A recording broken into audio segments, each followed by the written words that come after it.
This video was brought to you by the TLDR store. There's new badges being announced at the end of this video.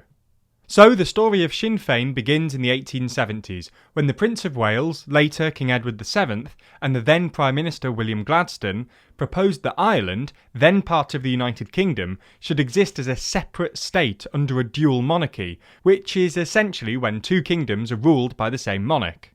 Although their efforts were unsuccessful, in 1904 Irish writer Arthur Griffith wrote a book called The Resurrection of Hungary, a parallel for Ireland, in which he also argued that Ireland should exist alongside Great Britain as a dual monarchy unified by the British Crown, as happened in 1867 when Hungary went from being part of the Austrian Empire to a separate co-equal kingdom in Austria-Hungary.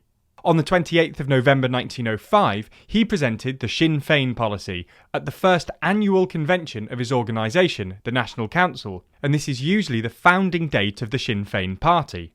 Sinn Fein, by the way, is Irish for we ourselves, or just ourselves. Sinn Fein members were heavily involved in the Easter Rising of 1916, which is when the Irish Republicans staged an armed insurrection against British rule in Ireland. Newspapers at the time actually nicknamed the insurrection the Sinn Fein Rising, and in the aftermath, Republicans came together under the banner of Sinn Fein.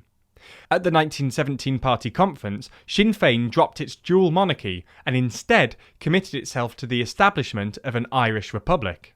In the 1918 general election, Sinn Fein won 73 of Ireland's 105 seats, defeating the moderate Nationalist Irish Parliamentary Party, which advocated for Irish self-governance within the United Kingdom, and who had dominated Irish politics since the 1880s.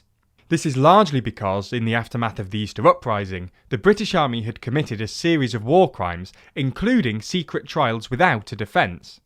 This isn't a biased thing to say, these could be fairly described as war crimes, because Crown law officers actually ruled them to be illegal. Anyway, the fact the British Army were executing Irish Republicans, plus the British attempt to introduce conscription in Ireland, made the Irish public increasingly hostile towards the British, and, conversely, increasingly sympathetic to the Republican rebels and Sinn Fein, which helped them to do so well in the 1918 election. Now, instead of taking their seats in Westminster, the Sinn Fein MPs declared Irish independence and set up a separate parliament called Dáil Éireann, or the Revolutionary Dáil, which met for the first time on the 21st of January 1919 in Dublin's Mansion House. During the Irish War of Independence, which basically started with the SOLOHEADBEG ambush on the same day as the Dáil's first meeting, the Dáil supported the Irish Republican Army. In August 1920, the Dáil adopted a motion that the Irish Republican Army would swear allegiance to the Dáil and to the Republic as a standing army. Members of the Dáil government, including Arthur Griffith, were involved in negotiating the Anglo-Irish Treaty with the British government in 1921, which ended the war. The treaty said two important things. First, it said that in December 1922, Ireland would become a self-governing dominion of the British Empire, like Australia or Canada, known as the Irish Free State. Second, it said that Northern Ireland, which had been defined in the 1920 Government of Ireland Act, would have the option of remaining in the UK. While Sinn Fein members supported the treaty 65 to 57, the substantial objecting minority refused to accept it, taking issue with both Ireland's status as a dominion and Northern Ireland's option to partition. In the June 1922 general election, both the pro- and anti-treaty factions ran as Sinn Fein. The pro-treaty Sinn Fein won the election with 39% of the vote and 58 of the 128 seats, while the anti-treaty Sinn Fein won 22% of the vote, which translated into 36 seats. Despite the general election demonstrating a clear majority of the public were in favour of the treaty, anti-treaty IRA forces refused to give up, which eventually led to the Irish Civil War. The war was fought between anti-treaty factions of the IRA and the Free State Army, which was supported by the British government. After the Free State Army won the war, the pro-treaty members of Sinn Fein formed a new party. The remaining anti-treaty members decided to commit to a policy of abstention, boycotting the Dáil.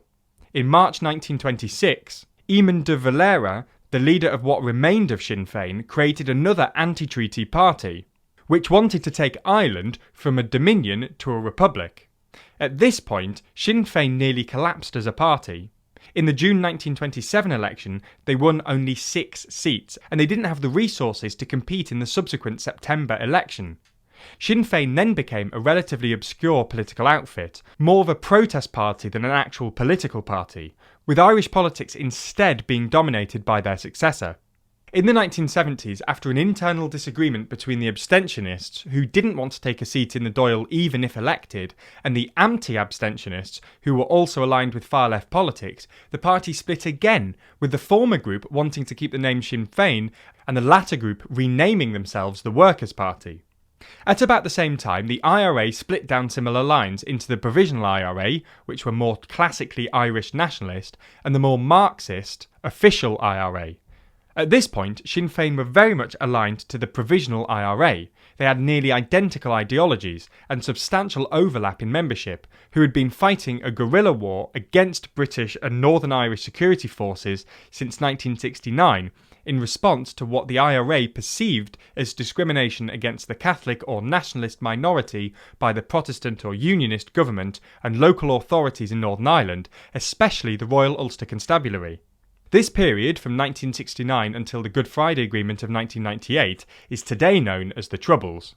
In 1982, Gerry Adams took over Sinn Fein and decided that they should become more politically involved.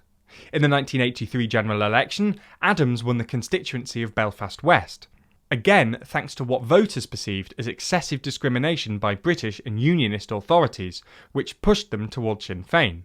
In 1986, Sinn Fein decided to end their policy of abstention for the Dáil, but not for Westminster. This caused another split within Sinn Fein, with some 20 delegates or so splitting off to create the Republic of Sinn Fein, but this wasn't as dramatic a split as that which occurred in the 1970s. The Republican Sinn Fein was, and is, a far smaller political outfit, with far less support. Anyway, because Sinn Fein are in favour of Irish reunification, they run candidates in Northern Ireland for UK general elections, and in the Republic of Ireland for their national parliament. And nonetheless, despite reneging on their policy of abstention, Sinn Fein never performed particularly well in Irish elections, failing to win more than 1 seat until 2002. This is somewhat unsurprising given their association with the IRA. However, they've steadily increased their vote share since, and in 2020 Sinn Fein actually received a plurality of first preference votes. Unfortunately for them, this didn't translate into a plurality of seats, because they failed to field enough candidates, essentially because they didn't expect to do as well as they did. To be fair, it was a seismic jump. Just the year before, in 2019, they'd only won 9.5% in the local elections. It's worth noting how phenomenal this is. Just the fact that the most popular party in the Republic of Ireland is a party that wants to reunify the island of Ireland. In order to get there, Sinn Fein want a referendum on the unification of Ireland within 5 years of their election, which, according to the Good Friday Agreement, is something only the UK government can allow. Aside from that, Sinn Fein's politics are generally left-wing. They want a massive spending rise and tax increase on businesses and the wealthy in order to solve Ireland's housing and health crisis. This is how Sinn Fein have become so popular. They've softened their Irish nationalism from unification via violence to unification via constitutional referendum, while focusing more on the day-to-day problems of health, housing and inequality in Ireland. Anyway, they've followed a similar success story in Northern Ireland. With an effective monopoly on the nationalist unification vote, Sinn Fein have historically done better in the north than the south. In 1997, they received 16% of the vote, and this steadily increased until 2019, when Sinn Fein's vote share fell from 29% to 23%, in part due to the fact that the DUP Sinn Fein government had been collapsed for almost 3 years by then. Nonetheless, recent polling in Northern Ireland has put Sinn Fein support at about 25%, well ahead of the DUP, who are in second place with just 16%. This is something we explained in our other video on Northern Ireland's current crisis. Unionist parties are currently struggling, and this will most likely benefit Sinn Fein. As things stand, Sinn Fein will win a plurality of Northern Irish votes in the next election, which could land them with a plurality on both sides of the border. Obviously, a 25% plurality isn't the same thing as a majority, which is what would be required for reunification, but it's worth noting that some Sinn Fein voters will be voting for their left-wing politics, not their nationalism, but it will bring the possibility of reunification into the political mainstream. What do you think of Northern Ireland's evolving situation? Would you support Sinn Fein, and what should be the future for the island? Let us know in the comments below. As I said at the start, we have a couple of new badges, the Northern Ireland pin and the Wales pin. This means we now have every single UK country represented, and as such you can also buy the full set at a discount. Pre-order those and check out the rest of the collection, including the Republic of Ireland, by clicking the link in the description. While you're at it, be sure to subscribe to the channel and hit the bell icon to be notified every time we release a new video. Special thanks to our Patreon backers who make videos like this one possible, and if you want to see your name at the end of the videos like these people, then click the link below.